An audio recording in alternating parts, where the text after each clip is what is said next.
Hello everyone, स्वागत है आपका आपके प्यारे चैनल कॉन्सेप्टो साइंस पर। मेरा नाम है निकेत और आज के इस वीडियो में अपनी 3 मिनट सीरीज को कंटिन्यू रखते हुए हम जिस टॉपिक को कवर करेंगे ना, उसका नाम है लॉरेंट्ज फोर्स या फिर force acting on a moving charge in a magnetic field. ठीक है, बेसिकली होता क्या है कि जब भी कोई चार्ज मूव करता है ना, तो वो इलेक्ट्रिक फील्ड के साथ साथ मैग्नेटिक फील्ड भी प्रोड्यूस करता है। ठीक है, अब हम बात कर रहे हैं कि भाई जब कोई चार्ज मूव करे किसी मैग्नेटिक फील्ड के अंदर, मतलब एक एक्सटर्नल मैग्नेटिक फील्ड तो है, उसमें चार्ज मूव कर रहा है तो उसके द्वारा भी एक मैग्नेटिक फील्ड बनाई गई है। अब इन्हीं एक्सटर्नल और चार्ज के द्वारा बनाई हुई मैग्नेटिक फील्ड के बीच के इंटरेक्शन के कारण ना एक फोर्स लगता है। किस पर लगेगा फोर्स? चार्ज पर।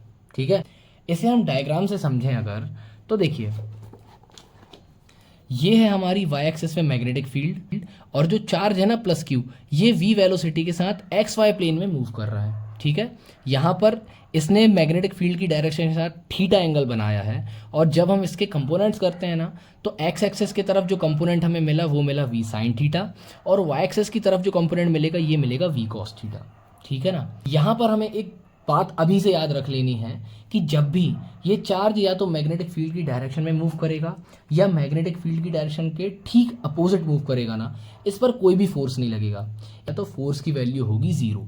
ठीक है, इसलिए हमने माना है कि किसी थीटा एंगल पर मूव कर रहा है। अब इस डायरेक्शन, इस डायग्राम से यदि हम समझें तो अगर ये मैग्नेटिक फील्ड है ना, तो या तो ये इधर कहीं मूव कर सकता है, मतलब इस तरीके से कहीं मूव कर सकता है, इधर से किसी भी एंगल पे मूव कर सकता है। ठीक है, और यदि मैं ऐसी एक जेड एक्सेस बना लूँ इसके परपेंडिकुलर, तो ये इस पे भी कहीं मूव कर सकता है।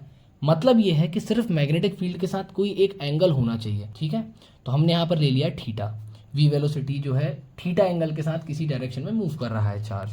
ठीक है ना, अब ये फोर्स किन किन फैक्टर्स पर डिपेंड करेगा, तो देखिए ये फोर्स जो है ना, ये चार्ज के मैग्नीट्यूड के प्रोपोर्शनल होगा, वी साइन थीटा के प्रोपोर्शनल होगा, मतलब वेलोसिटी के भी प्रोपोर्शनल होगा और साइन थीटा के भी प्रोपोर्शनल होगा। थीटा जितना ज़्यादा रहेगा फोर्स भी उतना ही ज़्यादा लगेगा और मैग्नेटिक फील्ड के प्रोपोर्शनल तो रहेगा ही, क्योंकि मैग्नेटिक फील्ड अगर बहुत ज़्यादा स्ट्रॉन्ग है तो फोर्स भी बहुत ज़्यादा लगेगा। ऑब्वियस सी बात है।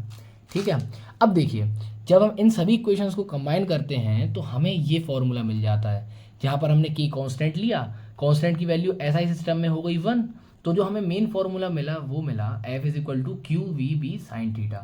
ठीक है, इसे वेक्टर फॉर्म में यदि लिखेंगे तो क्यू तो बाहर आ जाएगा बेचारा, स्केलर क्वांटिटी है। ठीक है, वी क्रॉस बी हमें वेक्टर क्वांटिटी मिल गए और इसी क्रॉस प्रोडक्ट की डायरेक्शन में हमें फोर्स की डायरेक्शन मिलेगी।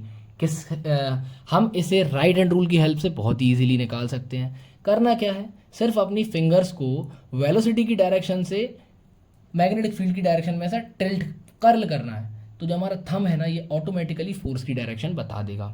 ठीक है, अब स्पेशल केसेस की अगर हम बात करें, पहला केस जब चार्ज रेस्ट पर है तो ना चार्ज कोई मैग्नेटिक फील्ड बनाएगा, ना ही मैग्नेटिक फील्ड्स के बीच में कोई इंटरेक्शन होगा, फोर्स अपने आप जीरो हो जाएगा। सेकंड केस जब थीटा जीरो हो, थीटा जीरो होने का मतलब क्या है कि चार्ज या तो मैग्नेटिक फील्ड की डायरेक्शन में मूव करे, और 180 डिग्री होने का मतलब क्या है कि मैग्नेटिक फील्ड के अपोजिट डायरेक्शन में मूव करे। दोनों ही केसेस में फोर्स जीरो हो जाएगा। मैंने आपको बताया था थीटा की वैल्यू जीरो रखेंगे तो साइन जीरो जीरो होता है, फोर्स जीरो मिल जाएगा।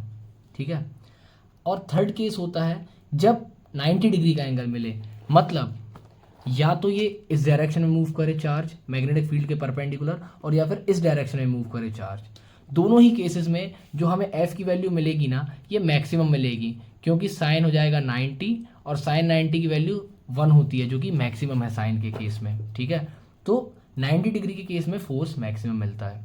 आई होप आपको लॉरेंस फोर्स बहुत ही अच्छे से क्लियर हो गया होगा और कोई डाउट्स नहीं होंगे। अब यहाँ पर आपके लिए क्वेश्चन है।